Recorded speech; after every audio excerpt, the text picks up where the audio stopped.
Come to me, my children. Follow the sound of my voice to receive thy blessings. Unburden yourself. Ow! Ow! Ow! Ow! And welcome to the Church of Last Resort with the Dr. Reverend Jelly Roll. The Church of Last Resort, where your prayers are heard, your sins forgiven, and no matter what you believe, you won't believe this shit. And now, the Reverend, the Dr. Reverend Jelly Roll. Good morning, brothers and sisters. And this includes our new members who may be enjoying us for the first time, wherever you may be, wherever you want to be, because you may not be where you want to be, yet there you are. In my office, it is Sunday, December 21st, 3 months before the birth of our Lord and Savior, and 70 degrees with no humidity.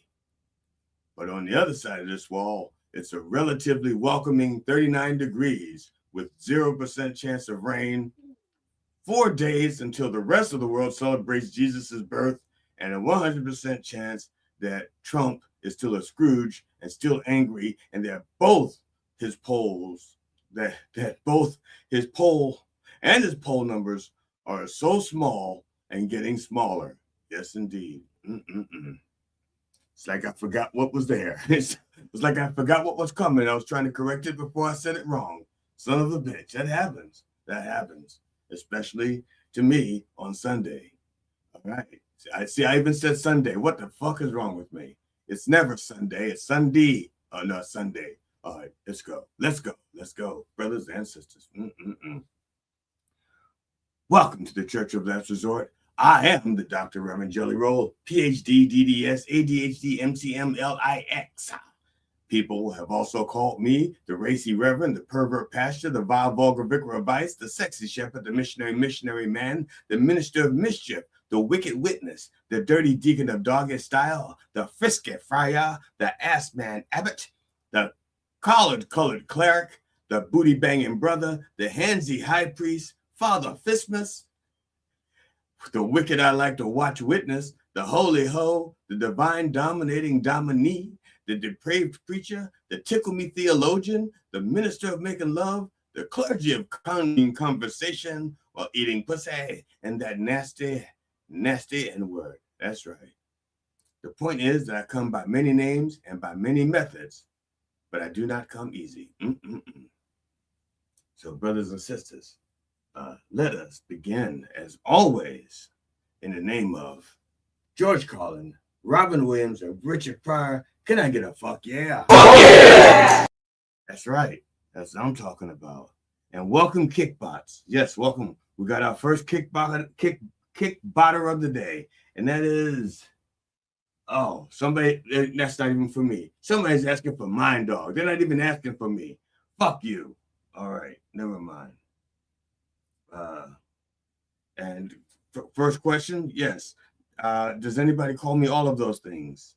Yes, but not at once. Not at once. Because then that would be like Tourette's, you know. That's exactly what that would be like. It'd be like, hey, high priest. Whoa, what do you want for dinner? Father Christmas. Yeah, so nobody calls me all those things at once. It's like family reunion. You go to a family reunion and different people call you different things at different times because they know you're different stages of life. But yes, there's one or two people that call me all those things because they've known me all through all of those stages. But so the answer is yes. Yes, sir. Yes, sir. And welcome back, Sunshine. Oh my Lord, you've been gone for a while. Welcome back, Sunshine. And I see you've changed your name a little bit, just a little bit. I can't read the last part, but welcome back, Sunshine. Oh, my goodness. You've been sorely missed. Yes, indeed. So, brothers and sisters, it is time.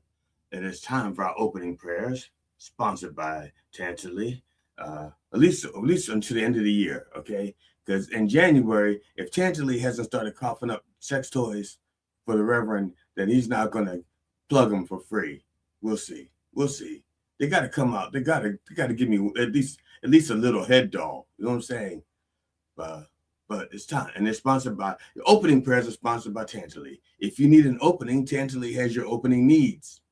If you or someone you know is in need of a prayer by the Dr. Reverend Jelly Roll, please send your request for a prayer, a healing, forgiveness, or anything at all, even questions, even asking for money. Now, I don't respond to those things because I have people already asking for money, fucking student loans, but other than that, you can send anything you want to Dr. Reverend Jelly Roll at gmail.com. That's just like it's scrolling across the bottom. That's DrRevJellyRolle at gmail.com. Don't look at the way my hands are gesturing. Those are not letters. I do not do American Sign Language. That is just a nervous tick I have whenever I do email. It's like I'm typing it out or something. I don't know. I don't know why I do that when I'm giving email addresses. Just like I'm typing it out. I don't know, but that's what happens. So, but if you can see it, it's scrolling across the bottom next to that other guy's name. Shit, that's the problem. It's sharing a computer. If our producer can fix that for me, just nod the camera like this and fix it for me. Somebody knew there's something missing. Yes, and yes, Paul Simon says you can call me Al. Lord have mercy. If you can fix it, thank you, bless you. And with the E on the end. Yeah, that's what I get. That's what I get for not paying attention to what I'm doing. But at any rate, spell roll with an E, just like our producer did with an E. That's simple. Because if you don't, you're not going to reach me. It's going to be some other Jelly Roll, and you do not want them touching your prayers or your requests. First of all, they may not have washed their hands, okay? And that's how things get spread, okay? A lot of it gets spread by people touching shit with their hands and they haven't washed them, okay? Or their phones, you know what I'm saying? All right, like I know there are people taking their phones into the bathroom with them, okay? And they're sitting there doing their business on the phone and on the throne. And they're not washing the phone when they're done. And when they flush the toilet, these little microscopic particles float around the bathroom. You know, the same particles that you can smell in your nose? Those are real particles. You're not just smelling nothing. Just actual doo-doo or whatever you're smelling going up your nose, actual particles. Those same particles land on your phone. And you're touching your phone, and then you're touching your face, and then you're touching your friends, and then everybody's got your doo-doo all over them. Well, maybe one or two microscopic pieces or microscopic feces. Depends on where you're raised. The point is, don't let other people touch your phone or your prayers if they haven't washed their hands. That's what I'm trying to say. Hygiene, especially during the cold and flu and poop season. Yes, indeed. Lord have mercy. Now for our disclaimer. While all prayers are heard, not all prayers are answered when we want them to be. Some loopholes and restrictions may apply. And by apply, I mean shit, I forgot to update my instructions. But here we go. We're going to wing it just like this. All right. Please bow your head unless you're driving your car or your significant other.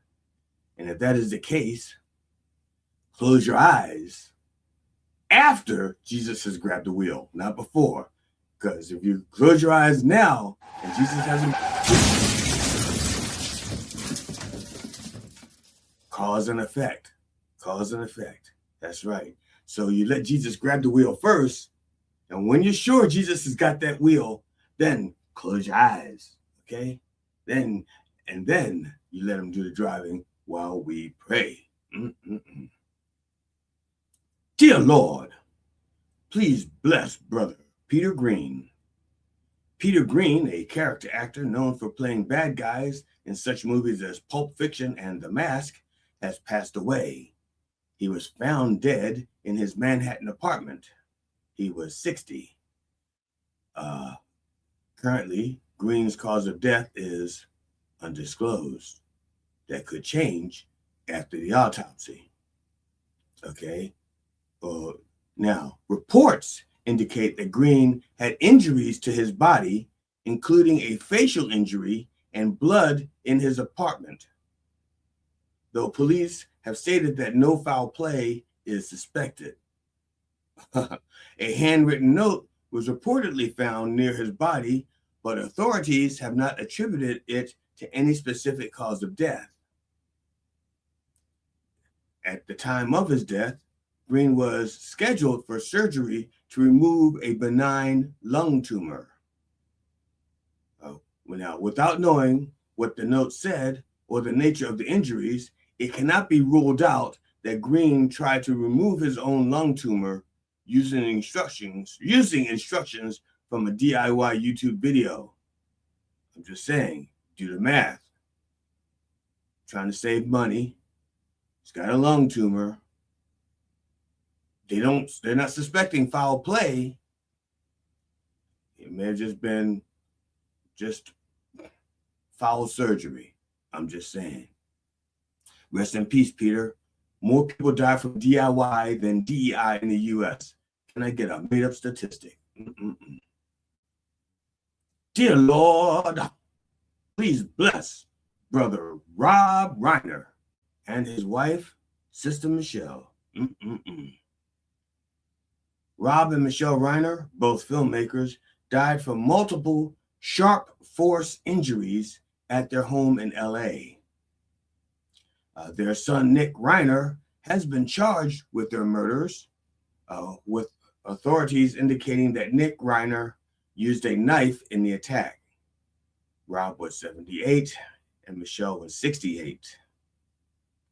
The investigation revealed that Nick was arrested shortly after the killings, and he faces multiple charges of first-degree murder. Rob Reiner was a longtime actor and director known for his films The Princess Bride, When Harry Met Sally, Stand By Me, and A Few Good Men, which was nominated for an Academy Award for Best Picture. Rob Reiner and Michelle Singer Reiner shared 3 children, Jake, Nick, and Romy. He also adopted Tracy from his first marriage to ex-wife Penny Marshall. Jake and Romy Reiner assumedly approached Nick saying, "Hello, we are Jake and Romy Reiner. You killed our father. Prepare to die." Rest in peace, Rob and Michelle. Your contributions to the arts is nothing short of inconceivable. Can I get a handle on the truth? I could handle the truth. Yes, indeed. Dear Lord, please bless Sister Rachel Carpani. Rachel Carpani, you got to do your hand like that. Carpani, an actress who starred in the Lifetime series Against the Wall and made appearances in NCIS Los Angeles and The Glades, has died. She was 45. Rachel's family announced that she died after a long battle with a chronic illness, specifically endometriosis and damn it, I practiced this. I practiced this. Adenom meiosis. Okay. Adenomyosis, right? Adenomyosis? Yeah, that's what I'm saying. Adenomyosis. All right. While both conditions affect the uterus, neither condition is life-threatening unto itself. If left untreated, it can lead to other conditions that could be fatal or fetal or fatally fetal. Rest in peace, Rachel. Your life was ovarian, but way too soon. Oh, sorry. You're right. Okay, right. Your life was ovarian out way too soon. Yes, it's supposed to sound like over and out. Ovarian out. Yes, I got it. Now I get it. I guess I didn't get it at 3:00 this morning when we wrote this. Man, Lord have mercy. Can I get an Can I get an iterus? No, uterus. See, Iderus? No, uterus. Oh, Lord. You try writing this shit 3 o'clock in the morning. Go ahead. I dare you. I dare you. And then send it to me so I don't have to. Dear Lord, please bless Brother Anthony Geary. Anthony Geary, best known for his portrayal of Luke Spencer on the ABC soap opera General Hospital, has died. He was 78. The Insider listed Gary's death as the result of complications from a scheduled operation 3 days earlier, but offered no further details, leaving me to make up my own.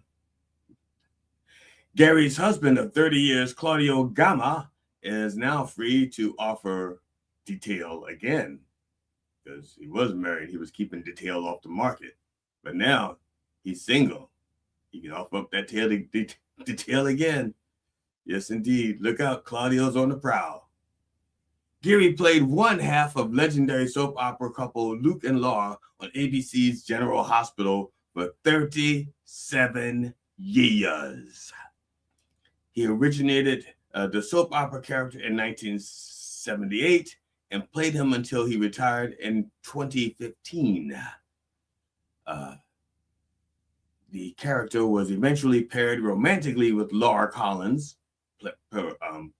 played by Jeannie Francis, and became perhaps the most popular soap opera couple of all time. The character's 1981 wedding episode was watched by 30 million people. Actually, 29,999,999. I was not watching. I was at work. And actually, I can guarantee you that where I worked, since I sold television sets, we had 40 televisions turned to that wedding. So they could also take out 40 more because those 40 TVs were just, I don't care what Nielsen says, those 40 TVs count as one because it was one shop. So yeah, it may have been the most watched wedding in history of a soap opera, but it was not 30 million. Rest in peace, Geary. And numbers matter, okay? Numbers matter. Otherwise, you have somebody at a White House saying things like, we're going to give you discounts of $1,600 on drugs and food. So, yeah, numbers matter. Rest in peace, Geary. The hospital giveth and the hospital taketh away, generally speaking. Can I get a secret storm? You have to be an old as fuck person to get that reference. Yes, you do. Yes, indeed.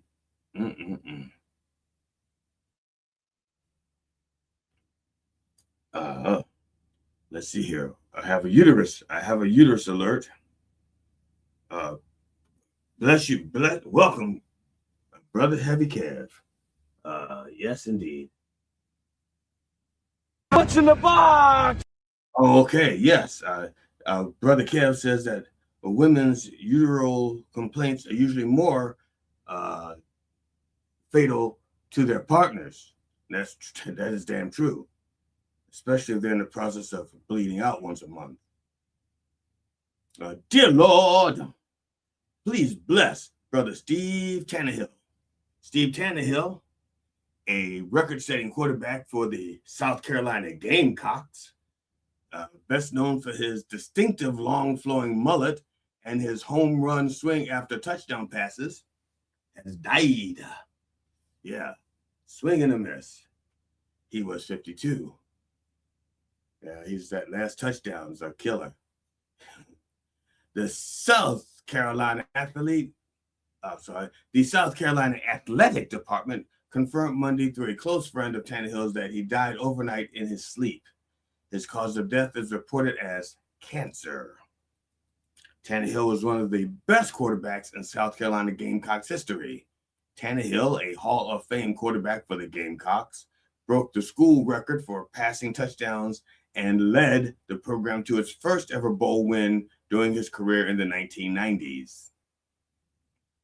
Steve Tannehill went on to not play in the NFL. That's right. Tannehill started 4 seasons from 1992 to 1995 for the Gamecocks, and I just broke my record for saying Gamecocks the most times in a show without snickering, setting school career records with 753 completions and 62 passing touchdowns, and was second with 8,782 passing yards, and seventh with a 60.5 completion percentage and 1 passing from cancer. Tannehill was inducted into the University of South Carolina Athletics Hall of Fame in 2006. He was named Freshman of the Year by Sports Illustrated and Football News Freshman All-American in 1992. Okay, after all of that, Tannehill and I have thrown exactly the same number of NFL touchdowns. Rest in peace, Steve. You'll always have those Gamecocks. Can I get a Gamecock t-shirt for my sister? Yes, indeed. Because she likes a little gamey cock. She likes playing games with cocks. Get that shirt for my sister. Thank you. Dear Lord, please bless Brother Gil Gerard. Gil Gerard, the handsome, okay, I'm going to say handsome because I didn't think he was all that good looking. Okay, the handsome hero of early 80s hit sci-fi TV series Buck Rogers in the 25th Century has died. He was 82. Gerard's cause of death is listed as a rare and aggressive cancer. This specific strain was so rapid in its development that it only took mere days for it to spread and deteriorate Gerard's health. The cancer was so aggressive that it has been called the Doge of cancers by none other than me. Gerard died in hospice care. It should have been. Okay, that's what it should have been. Is this thing on? I think somebody muted me. In the past, during his time working on the sci-fi series, it was revealed that Gerard suffered from addictions to alcohol and cocaine, which he decided to work on by substituting them with food. But this resulted in him becoming addicted to overeating, which primarily consisted of copious amounts of junk food, resulting in him weighing an astonishing 350 pounds, or 3.5 Buck Rogers. With 54 acting credits stretched over more than a half century, Gerard had quite the career appearing on the TV hits Little House on the Prairie, Hawaii 5-0, Chips, and Buck Rogers, the campy sci-fi series developed in the wake of Star Wars. Little known fact, and I'm saying little known because I came across it by accident, although half of it, some of it I knew. In the original 1928 novella Armageddon 2419 AD, the character was actually Anthony Rogers. The name was changed to Buck Rogers for the 1929 comic strip adaptation, Buck Rogers and the 25th Century AD. It was later changed to Duck Rogers by Looney Tunes, that character is portrayed by Daffy Duck.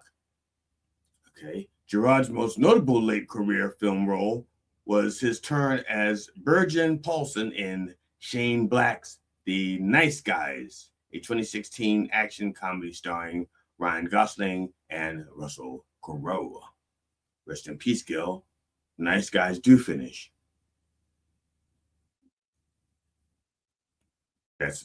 Can I get a last setup? Can I get a last? Can I? Oh boy. Can I get to the last celebrity? Yes, indeed. Dear Lord, please bless Brother Greg Biffle. Greg Biffle, retired NASCAR driver, has died. He was 55. Greg Biffle, his immediate family, and others on board a business jet were killed after the plane crashed and burst into flames in western North Carolina. The airport confirmed that 7 people were on board the plane at the time of the crash. The cause of death is ground the second leading cause of death associated with involuntary plane landings. Biffle began racing in local series before entering NASCAR in the mid-1990s. His early success helped him move quickly through NASCAR's ranks. He became known across the sport for steady results and long-term participation.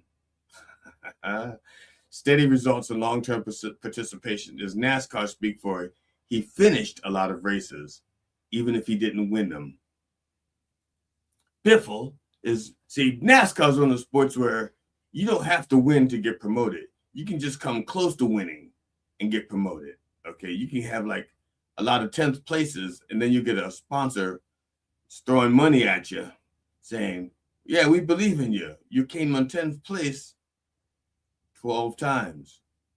Okay, that is I want to call it white privilege. It was more like good old boy privilege. I don't know any other place where you can just keep coming in 10th place and they throw money at you. I mean, he won a few. Don't get me wrong. Biffle is one of the few drivers to win championships in both the Busch Series and the Truck Series. Rest in peace, Greg. You couldn't drive or fly 55. Can I get a long-term pet care? Somebody's got to watch those animals while they're gone.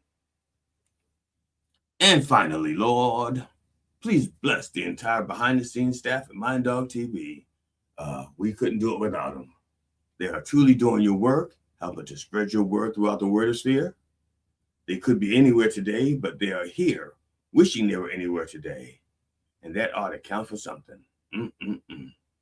MindDogTV.com, the place to go to get your Church of Last Resort gear, your Mind Dog TV gear, your Coffee with the Dog gear. That's right. And now, oh Lord, have my favorite part, our favorite part of the show. Everybody, grab your partner. Grab your partner. Grab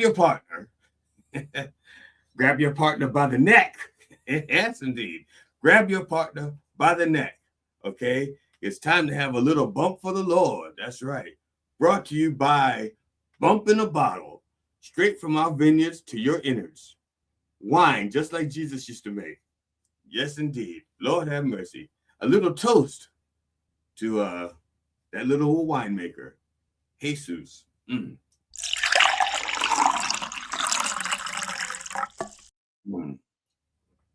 Whoa. Grab your bottle by the neck. Oh, yeah. Sip it like you don't give a heck. Yes, indeed. Bump in a Bottle, available everywhere that isn't sold, and also the book, Even a Broken God is Right Twice a Day. Thank you. Thank you, Lord. Whew. Man, there we go. Now, brothers and sisters, in the name of George Carlin, Robin Williams, and Richard Pryor, can I get a fuck yeah? Fuck yeah! Yes, indeed. We mentioned our flagship program, Coffee with the Dog, has been around for Lord knows how many hundreds and thousands, we can say thousands of episodes, but we can say that. I don't know the exact number, but it's more than 1,000, so it's thousands, right? Okay, technically it's a number. But now, if you're out there and you're watching me and you're saying, Reverend, how can I get on Coffee with the Dog? And you're saying that, but I can't hear you because this goes one way. But you can type it. You can say, Reverend, how can I get on Coffee with the Dog? Well, you're in luck because Sister Curly Hair So Bright is here to tell you how. Comedians, musicians, songwriters, filmmakers, authors, and podcasters. Coffee with the Dog is booking for the fall and winter. Now. Get free publicity and hone your interview skill in a fun and safe setting. Coffee with the Dog is a live radio, live stream podcast based in New York that airs daily Monday to Friday 9 a.m. to 11 o'clock in syndication on iHeartRadio, as well as video streaming platforms like YouTube, Twitch, Rumble, and many other platforms. Guests usually come on remotely via StreamYard, like Zoom but easier, although occasionally we do in-studio interviews. The morning show focuses mainly on comedians and musicians, and they have interviewed many top names and classic celebrities such as Robert Klein, Mike Binder, Eddie Brill, Doug Stanhope, Steve Byrne, Paul Provenza, Jeff Altman, and many, many others. For booking, go to minddogtv.com/booking. Thank you, Sister Curly Hair So Bright. Thank you. Man, she's delightful to work with. She comes in here every Sunday. She does that for us. And then she packs up her things and heads on out. I mean, she lugs her children with her. She brings them with her. And then she does this. And she goes and she does another program. I think she does like 9 programs a day. Yes, hardworking woman, single mom, guys, but she is single. So, like I said, single mom. But hey, you know, if you like her, you'll love the kids. All right. Brothers and sisters, in today's segment of Looking for God in All the Wrong Places, we're going to look at the lyrics from Bridge Over Troubled Water, 1970, as sung by Simon and Garfunkel from, I believe, their 5th album called Bridge Over Troubled Waters. Bridge Over Troubled Water. Right? Troubled Waters. I don't know. If there's an S in there, you can save it. It doesn't cost more. It's just a matter of looking it up. But I'm sure if you typed in Bridge Over Troubled Water, the rest of it will just pop on in. It's not like it's going to come up Bridge Over Troubled Warthogs. No, you don't even need the whole water. It'll find the rest of it. Just go ahead, type in Bridge Over Troubled Water. See, there you go. Again, sung by Simon and Garfunkel, written by Paul Simon, though. Okay, now here's a little background on that song. Paul Simon was inspired to write this song by a Southern gospel song, a Negro gospel song.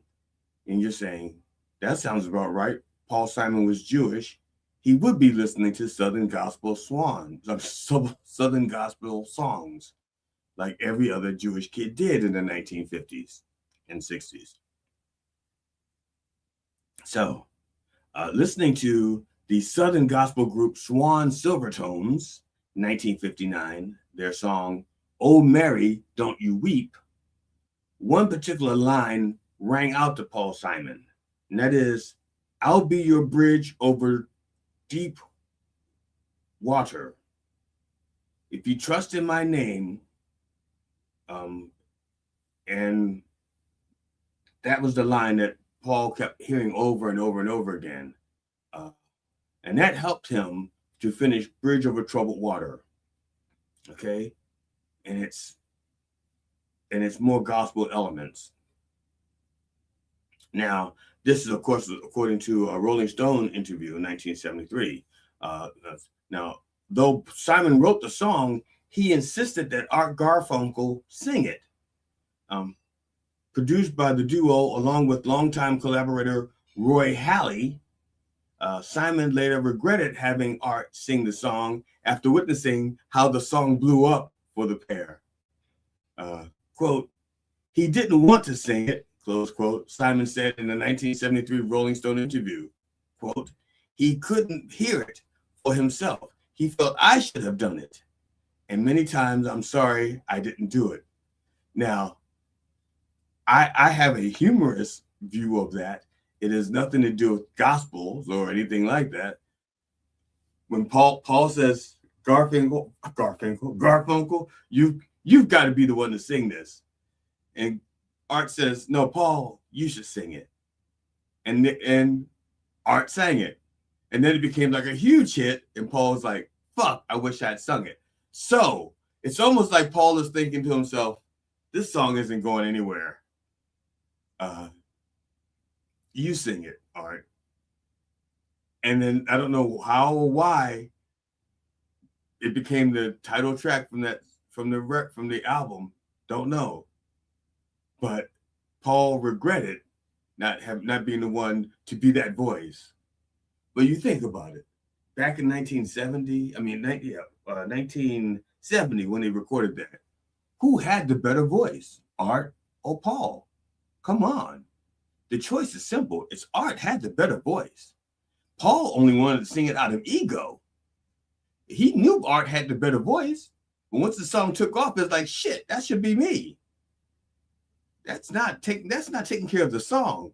That's taking care of your ego. Now, I'm not saying Paul didn't deserve the accolades. He was a good writer, good performer, really good. I'm just saying. Now to the song itself, to the song Bridge Over Troubled Water. Okay. The first line, first stanza. When you're weary, feeling small, when tears are in your eyes, I'll dry them all. I'm on your side. Now, this is going to be kind of tricky for me because I'm going to be flipping back and forth between this and the lyrics that inspired it, because this was inspired by a gospel song. So even though Paul was not a Christian, he was raised Jewish, the song itself is told from the point of view from the Jesus guy or the God guy. Okay? Now they're not the same thing. He said, I will dry them, I'm on your side. Now, in the original gospel version, the silver tones would say, Mary, don't you cry. And I'm here for you. I mean, after all, I drowned Pharaoh's army, didn't I? I drowned Pharaoh's army. I'll be there for you. Now, the sheer fact that in that version, now that's, like I said, in the original, this is what he's listening to when he's writing this. He's listening to this song about God drowning Pharaoh's army while he's writing this. But he's going to de-Christianize it. He's going to humanize it, because eventually Paul Simon, even though growing up Jewish, he becomes a humanist, a self-proclaimed humanist. But he's still looking for that divine in here. You can feel it. You can feel it in the music. Okay? He continues, when you're down and out, when you're on the street, when evening falls so hard, I will comfort you. I'll take your part. Now, we all know, okay, here's a beautiful thing here. The human condition has its ups and its downs. And it says here that when you're down, okay, I'll take your part. Whatever it is, I will ease that burden. Okay, so you're down, you're out. When you're on the street, now I don't know if he means that homeless or working. Okay, I do not know. But it's at nighttime because it says when evening falls so hard. Okay, so if he's talking homeless and you're on the street, I'll take your part. I'll be homeless for you. And if you're on the street turning tricks, he'll turn the tricks for you? I think that it's like he will take the emotional part, that burden, because I don't think he will be turning tricks for her, and I don't think he's going to be giving up his house for anybody. And like I said, the Lord says, in my house there are many mansions. I would not say so if it were not true. So maybe he's taking her one of those places. Again, when you're down and out, when you're on the street. Now, this stanza here is the one that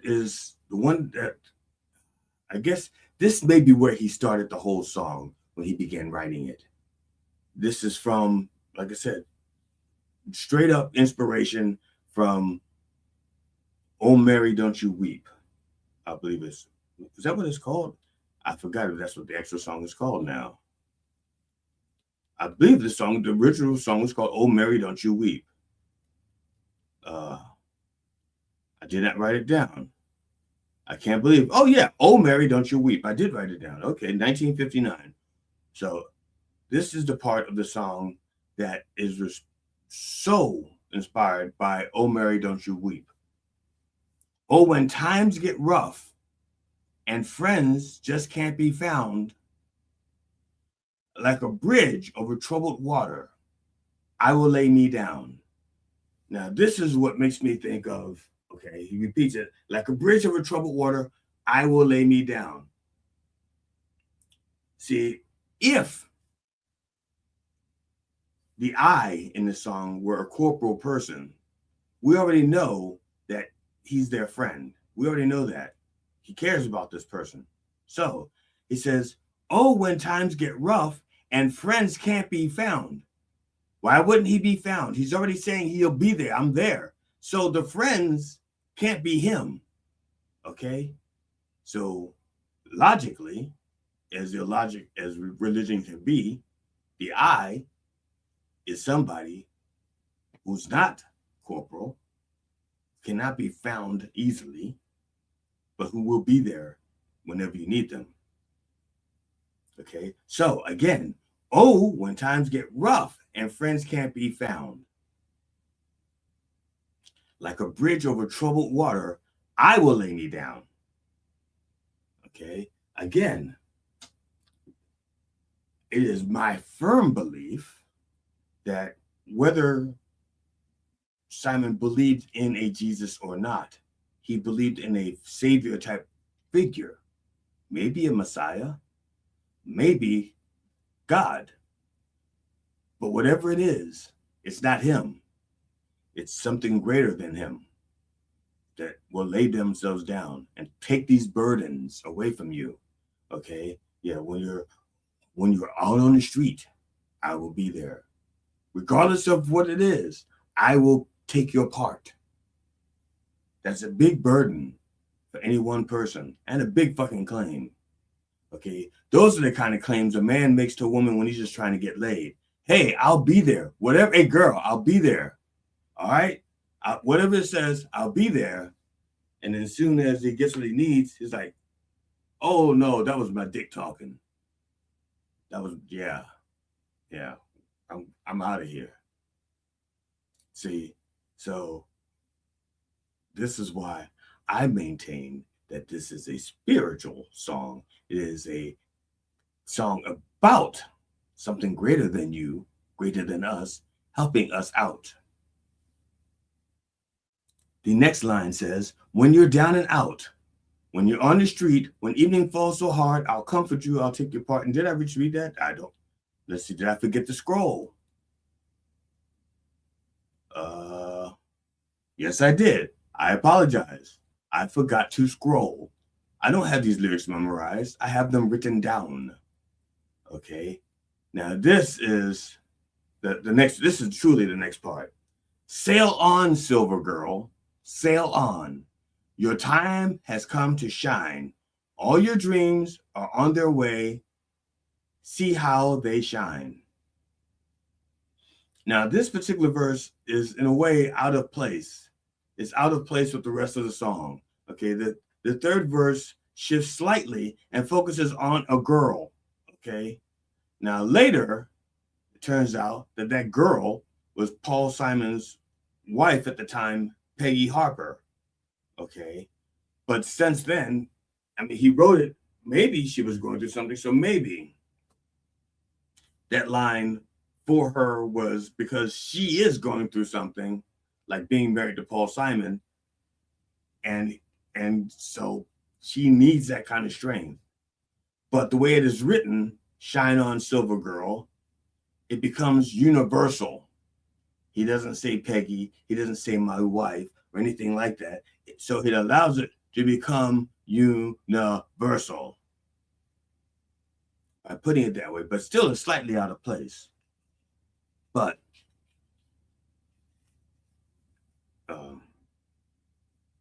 it it says in the song, it says, all your dreams are on their way.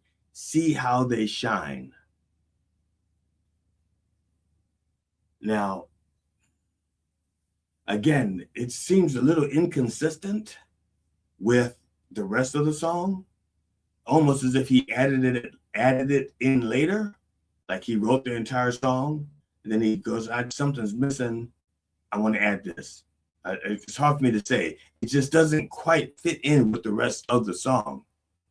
But who am I to say? I'll tell you what, I'm the one interpreting this. So I'm going to say he fucked up. Well, not really fucked up. But like I said, it seems like an afterthought, like an addendum. Like maybe somebody said, this song needs like 30 more seconds. 30 more seconds? I got 30 more words. Okay, then it follows. Oh, if you need a friend, I'm sailing right behind. Okay, again, he's going right to Silver Girl, who sail on. It's like, okay, I'm sailing right behind you. I'm right behind you. Like a bridge over troubled water, I will ease your mind. Okay. Like, it's hard for me to say whether or not this verse was added because Peggy was going through something and he thought, wow, I should be there for her. Just like in the song I just wrote, just like that. I should be there. Don't know. I'm just saying. You can say, you can, again, because this third part was so out of place and it's so universal, you feel free to interpret it any way you want. Just know that if you don't agree with me, you're wrong. Okay, like a bridge over troubled water, I will ease your mind. Okay. Now, which is slightly different from before. Because in before it says, like a bridge over troubled water, I will lay me down. Okay, making it easier for you to cross over, not having to touch the rough waters. Okay, you don't have to experience the rough waters. You will be above the waters because I will lay me down. You will walk across me. I will be your bridge. I will be your shelter. I will keep you dry and safe. But here, which is why it makes me think that he switches from the Jesus to himself. Because here, he doesn't say, I'll keep you safe. He just says, I'll ease your mind. Like, I'll give you a sounding board. Okay. So it's like, it's slightly different. The amount of responsibility, the amount of power that the person has in the third verse is totally different from the amount of power that they have in the first and second verses, where they are completely protecting you from the rough waters by keeping you above the waters. Here, he doesn't say he's going to do that. He just says, look, I'll help you out. I'll help you ease your mind. I'll hold you. I'll comfort you. I'll buy you a drink. I'll buy you some nice things or something to take your mind off of it. We can smoke a joint, okay? We can do a line, but I'll help ease your mind. I just can't take you out of the water. That's why it leads me to believe that there's two separate entities trying to help this person. And the song is about two different people. Now,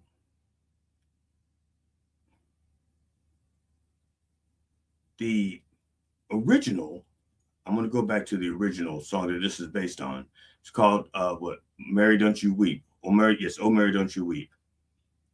In that song, it frequently says, instead of saying, because the line about being a bridge is only mentioned once toward the end of the song. The rest of the song, God keeps saying, and Jesus keeps saying, I drowned Pharaoh's army for you. No, not for you, but I drowned Pharaoh's army. I will take care of you. Okay, they got drowned in the sea one day, down in the Red Sea. So I'll take care of you. Don't you weep. I'm there. Okay, that's in the original song. And it's not until much later when he says, one time, I will be your bridge over deep water if you trust in my name. Okay. Now, that song does not have a lot of lyrics in it, but they're deep. It's moving, it's touching. And I think the third verse, I think what he's saying, I think, don't know, is that I don't think he's offering to be her savior. Like I said, he doesn't claim to have the same powers of keeping her safe from the waters, just being able to ease her mind. But that's it. It's a short one. It's a sweet one. It's a beautiful song. To this day, when I sing it, it can like move me a little bit. And I hope you feel moved by it as well. Now, I'll tell you what, I have a little bit of time here. I want to deliver a message to you. But before I do so, I want to promote G.D. Fenderson's and Alan Katz's podcast, What Makes Us Laugh. We can play that little clip there, let people know all about what makes us laugh. Hi, I'm Alan Katz, writer, producer, and proud professional podcaster. And I'm G.D. Fenderson, certified forensic humorist. And we have I'm sorry, GD, I don't hate to interrupt, but what the hell is a certified forensic humorist? I'm the guy the comics call to find out why a joke died. Oh, you're a coroner for jokes, but cornier. Want to know why that last joke died? Because you wrote it? What Makes Us Laugh. New episodes drop every Tuesday. Find it wherever you find your favorite podcasts.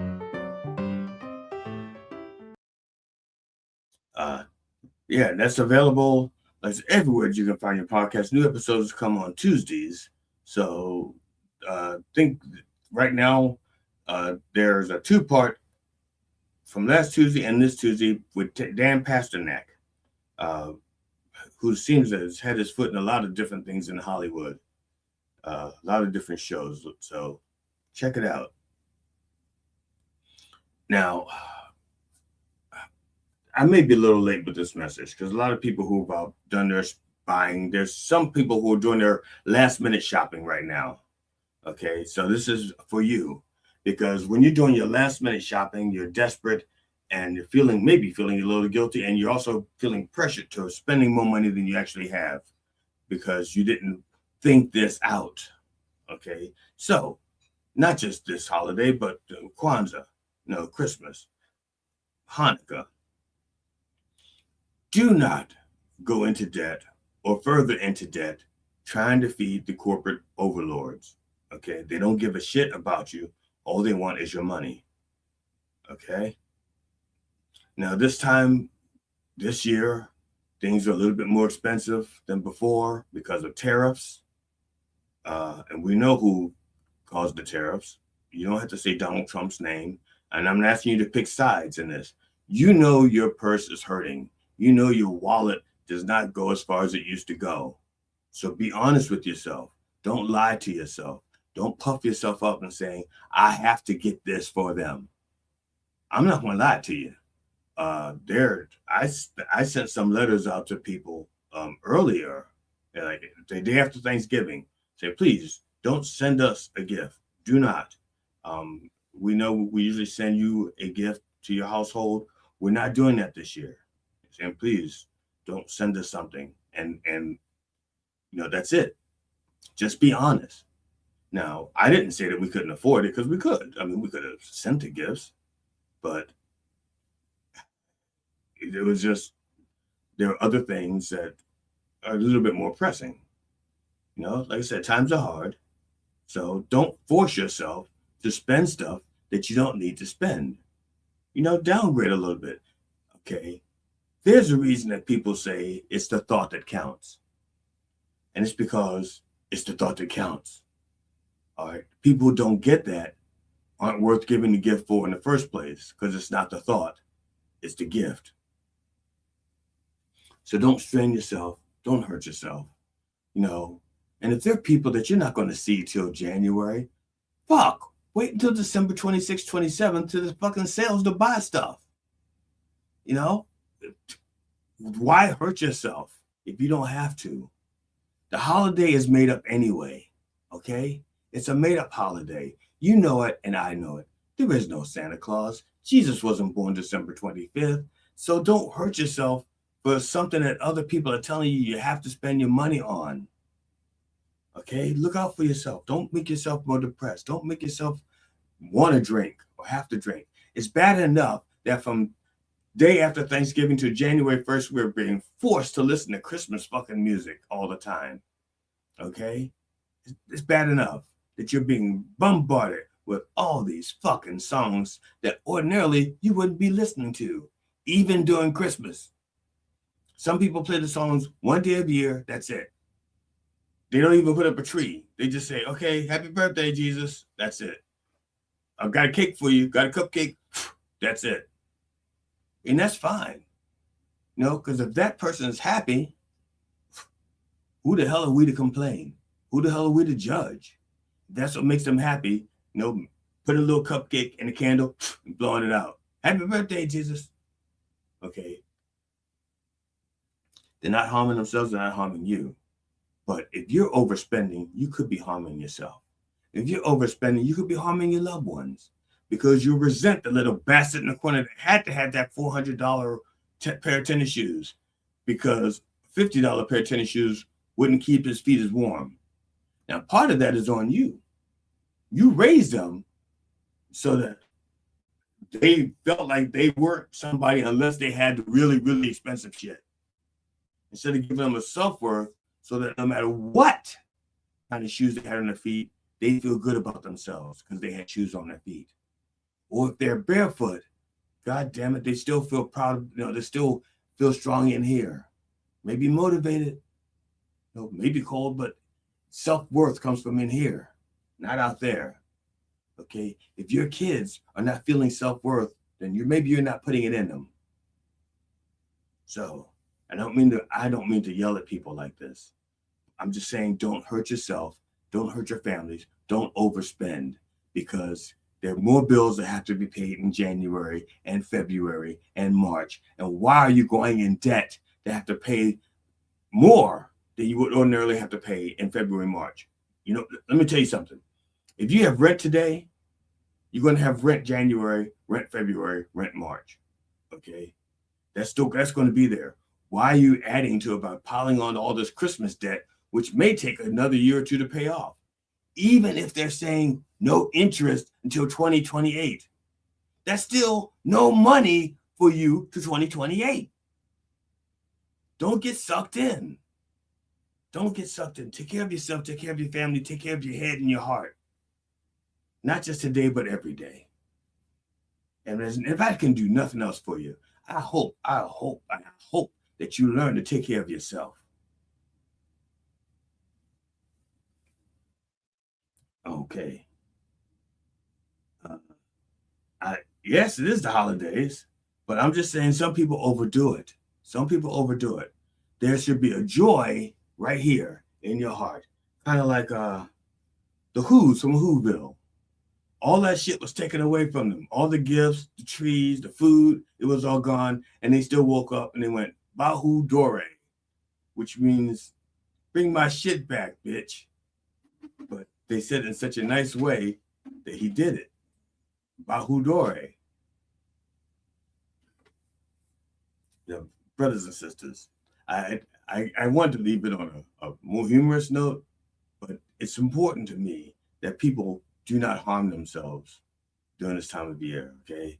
Don't create situations for yourself where you're going to be more depressed. There are people out there who already have seasonal depressions. There are people out there who are already lonely, okay? If somebody you know is lonely and you have a place at the table where they can sit, call them, invite them over. Don't let them be alone, okay? If you know somebody who's depressed, or if you yourself are lonely, make yourself reach out to a friend. Make yourself reach out to another lonely person just to have a drink, talk about some good times, or get the bad times off your chest. You don't have to be alone. So brothers and sisters, I thank you for listening. And I would say I wish I ended this on a happier note, but I think it needed to be said. Please, please enjoy your holidays as best you can. Spread the joy as much as you can. I really would like to see you all back here next week on the 28th, when we'll talk about, I have no idea, but it's going to be something. So, brothers and sisters, on behalf of the Church of Last Resort and the entire Roll family, my wife Amona, my kids Cinnamon and Jelly Jr., our cat Tootsie, and our dog Stop Dropping, I wish you safe travels. And whatever you're celebrate it safely, celebrate it with joy, celebrate it with people you love or people you want to love. And if you do love them, love responsibly. You don't want to end 2026 with a tax deduction that you were not expecting. Join us next week, 9 a.m. Eastern Time on Mind Dog TV and everywhere that our word is heard. Brothers and sisters, in the name of George Carlin, Robin Williams, and Richard Pryor, can I get a fuck yeah? Fuck yeah! Yeah, all right.